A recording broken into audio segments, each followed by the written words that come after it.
Imagine this. It's 9 in the morning, and a courier hands me a document. Just like that, the 40-acre ranch my family has owned since 1880 is no longer mine. But by the following Monday, I became the landlord for the very people who tried to steal it from me. Here's how it went down. My ranch sits right next to a luxury gated community called the Highlands. For years, their homeowners association had been trying to buy my land. They called it unsightly and wanted to turn it into a private golf course. I always refused. This land is my family's legacy. But the HOA president, a woman named Sheila, who ran the neighborhood like her personal kingdom, decided she didn't need my permission. She used a corrupt notary who just happened to be her sister and a fake deed to file paperwork claiming I had donated my land to the HOA for community preservation. When I saw the filing, I didn't call the cops.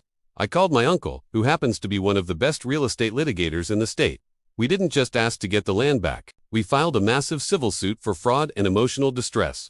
The fraud was so obvious that the judge didn't just give me my land back. He awarded me a judgment of $4.5 million in damages against the HOA. The Highlands HOA didn't have that kind of cash. Their insurance wouldn't pay because the board had committed a crime. To cover the debt, the board tried to slap an emergency fee of $30,000 on every homeowner. The residents went ballistic and refused to pay. Within 60 days, the HOA was broke, and that's when I made my move. State law allows a judgment holder to place a lien on an HOA's main assets if they can't pay. This included their roads, their gates, and most importantly, the power the HOA had over every single home. I went back to court, and the judge signed an order transferring the HOA's authority to me. Suddenly, I held all the cards. I sent notices to every homeowner in the Highlands. I wasn't asking for the $30,000. I was informing them that as the new lien holder, I was starting foreclosure proceedings on the 50 homes that were most behind on their dues. The chaos was immediate. Real estate listings vanished. Banks froze mortgages.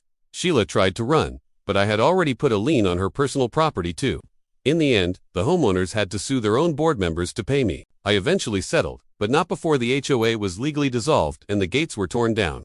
The road to my ranch is now a public street. The private clubhouse is a community center for everyone, and Sheila. She's living in a rental apartment 3 towns over. I still have the fraudulent deed framed in my office, a reminder that some things, like this land, never forget who was here first. Thanks for watching. Don't forget to subscribe to BestWithB12 for more stories like this.